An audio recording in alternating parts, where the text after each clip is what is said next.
So welcome back students. जैसे कि हम लोग बिजनेस कम्युनिकेशन के रिगार्डिंग बात कर रहे थे, so it will be the last class regarding all the lessons and this is very important. So good afternoon everyone. We are going to start with making communication effective and this is the most important chapter. चाहे आप business studies पढ़ रहे हैं या आप BCom में business communication पढ़ रहे हैं। So let's begin. So class, जैसे कि हमने फर्स्ट क्लास में ही पढ़ा था कि कम्युनिकेशन का मतलब क्या होता है, तो उसी चीज से हम पढ़ेंगे कि कम्युनिकेशन को इफेक्टिव कैसे बनाया जाए। जैसे कि मैंने आपको बताया था, आपको कुछ रटना नहीं होता है बिजनेस स्टडीज में या मैनेजमेंट स्टडीज में। You need to understand because ये सारा प्रैक्टिकल लाइफ से रिलेटेड होता है। तो हमने क्या बोला था कि हम क्या करते हैं, पहला, there is a message. There is a, मैं शॉर्ट शॉर्ट में लिख रहा हूं, receiver. There should be mutual understanding. Mutual understanding. Fourth, mutual understanding create होनी चाहिए, ट्रांसफर होना चाहिए आइडिया का। आइडिया हो, फैक्ट हो, या कुछ भी हो, एक मीडियम यूज होगा। अगर मैं 5 पॉइंट लेके ही चलूं, तो यहाँ पे अगर हमें कम्युनिकेशन को इफेक्टिव बनाना है तो मैसेज से स्टार्ट करते हैं हम। तो मैसेज ऐसा होना चाहिए जो कि एक रिगार्डिंग कम्युनिकेशन जो हमारा चल रहा है उसके रिगार्डेड हो।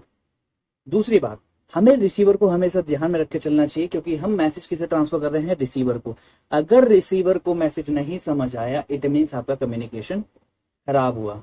म्यूचुअल अंडरस्टैंडिंग क्रिएट होनी चाहिए कि हमें receiver as well as sender को भी ये सोचना चाहिए उस टाइम पे कि अगर मैं इस तरह से मैसेज ट्रांसफर करूंगा तो उसके क्या इम्पैक्ट मेरे पे भी पड़ेंगे। हम कर रहे हैं transfer of idea, fact. So जब भी हम transfer of idea and fact कर रहे हैं, so we should make sure कि जो हम आइडिया ट्रांसफर कर रहे हैं वो हमारा रियल हो, जो फैक्ट है वो एक्चुअल हो। ऐसे नहीं कि हम एक गलत इंफॉर्मेशन पास ऑन कर रहे हैं जिसकी वजह से कॉन्सिक्वेंस अराइज हो। मीडियम जो हम यूज कर रहे हैं कम्युनिकेशन करने का, वो आपका सूटेबल होना चाहिए।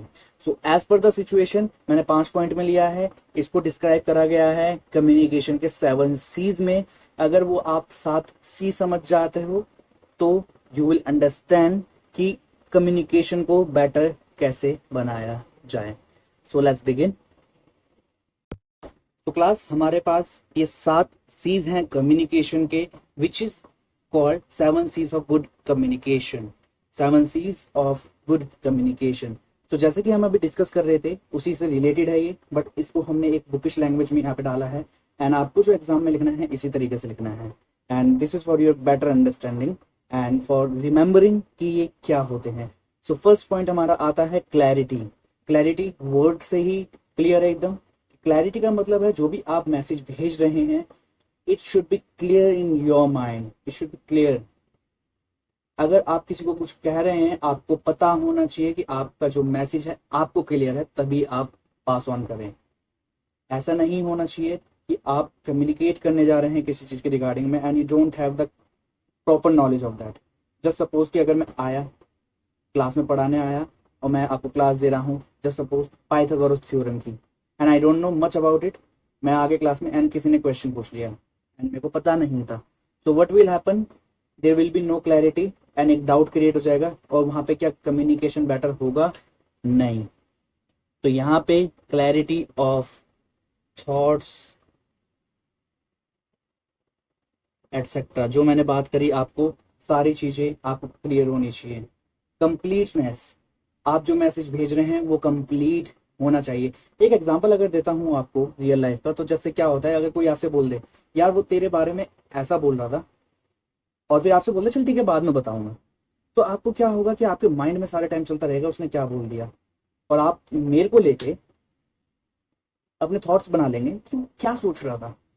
तो जो भी आप मैसेज फॉरवर्ड कर रहे हैं, जो भी आप मैसेज दे रहे हैं, वो कंप्लीट होना चाहिए।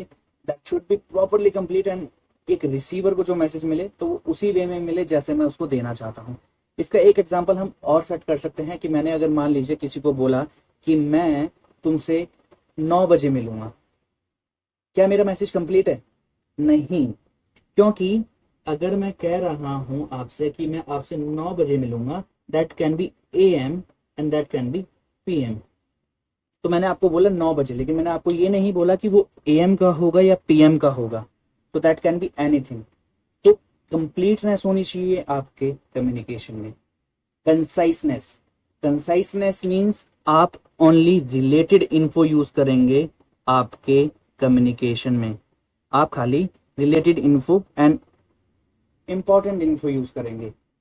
जस्ट सपोज कि अगर मैं आपको बता रहा हूँ बिजनेस कम्युनिकेशन क्या होता है, एंड सडनली मैं एक टॉपिक उठा रहा हूँ इसमें बीच में बैलेंस शीट का, एंड मैं आपको बैलेंस शीट एक्सप्लेन करना चालू कर दूँ, तो आपके लिए बिजनेस कम्युनिकेशन समझना उस समय मुश्किल हो जाएगा, just because I am not concising it, I am using the irrelevant information in this. तो आपका मैसेज क्लियर होना चाहिए, आपके माइंड ऑफ थॉट्स सारे क्लियर होने चाहिए, कंप्लीट होना चाहिए, कंसाइसनेस होनी चाहिए, कंसिडरेशन जो कि हमने पॉइंट पढ़ा था अभी थोड़ी देर पहले। So in the case of consideration class, आपको रिसीवर के बारे में सोचना होगा कि वो कैसे उसको हम कम्युनिकेशन कर सकते हैं, कैसे हम उसको इन्फॉर्म पहुंचा सकते हैं जो हम मैसेज उसे देना चाहते हैं। जैसे कि हमने एक एग्जांपल पढ़ा था फर्स्ट क्लास में, जो एग्जांपल था हमारा कि एक पर्सन आता है, मैं बस स्टैंड पे बैठा होता हूँ, वो चाइनीज में बोलता है, मुझे समझ नहीं आता, तो he didn't think about me, so we need to think about the receiver. सो हमें कंसिडरेट होना होगा कि रिसीवर को हमें मैसेज जो पहुंचाना है, क्या वो उसके समझ आ रहा है या नहीं। देन हमारे पास आता है करेक्टनेस। आपको क्लैरिटी है, आपका मैसेज कंप्लीट है, बट करेक्ट होना चाहिए। वो correct in the sense, just suppose कि आप एक कंपनी में हैं and you are the employee एंड आप अपने मैनेजर को रिपोर्ट कर रहे हैं, एंड आपने क्या करा, आपने एक अप्रोक्सीमेटेड फिगर ले ली कि सर हमारी सेल हुई है इस पीरियड में 2 करोड़ की, बट दिस इज मनी, और मनी के केस में सब कुछ करेक्ट यहाँ पे हमें शो करना चाहिए। जब हमने आगे जाके देखा तो वो करेक्टनेस वहां पे नहीं आई and the sale was of 3 crore. तो 1 करोड़ का जो डिफरेंस आया वो इनकरेक्टनेस ऑफ मैसेज की वजह से आया। So you need to be correct while you are sending your message. Courtesy means you are being polite and calm.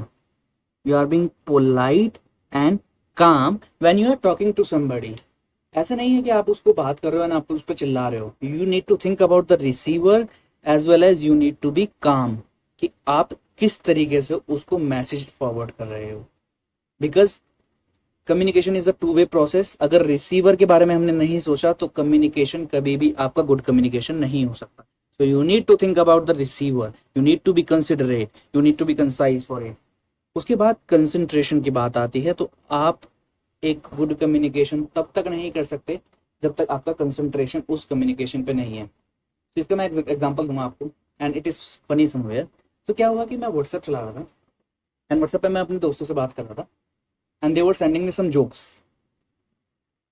सो मेरी मदर आती हैं, वो मुझसे सीरियस बात कर रही थी, सीरियस बात कर रही हैं, और मेरा माइंड 2 जगहों पे है, मैं वहां पे कॉन्सेंट्रेटेड नहीं हूँ। तो हुआ क्या, दोनों मैसेज मिक्स हो गए, और वो मेरे से कुछ और बोल रहे थे, वो कुछ जोक कर रहे थे, मैं उस पर हंस गया, और मम्मी को मैं कर रहा था, और मम्मी ने मुझे कुछ सीरियस बात बोली थी जो मैं हंस पड़ा। उसके बाद मेरी हंसी रोक दी गई है बहुत अच्छे से। So you need to understand class कि कंसंट्रेशन बहुत जरूरी है while you are making any communication effective. तो जो ये 7 सी हैं, अगर ये 7 सी आप फॉलो कर लेते हैं आपके कम्युनिकेशन में, तो you will be the good communicator, because आपके माइंड में क्लैरिटी ऑफ थॉट्स है, आप कंप्लीट इन्फॉर्मेशन दे रहे हैं, आप खाली रिलेटेड इन्फॉर्मेशन दे रहे हैं, and you are thinking about the receiver, जो कि एक इम्पॉर्टेंट पार्ट है आपके कम्युनिकेशन का। And when you are sending any information you are correct also, एंड जब आप उसको बात कर रहे हैं आप काम हैं, ताकि आप उस पर्सन की फ्रस्ट्रेशन को आगे ना ला सकें, उसको फ्रस्ट्रेट ना करें, तो आप काम हैं एंड आप कंसंट्रेटेड हैं, and concentration is respect in itself, it shows कि आप सामने वाले की रिस्पेक्ट कर रहे हैं। तो ये 7 सी जब एक साथ मिलते हैं, that makes the communication a good communication as well as effective. So class, I hope आपको ये क्लास समझ आई होगी. If you have any doubt, please comment below. Thank you so much guys. Take care.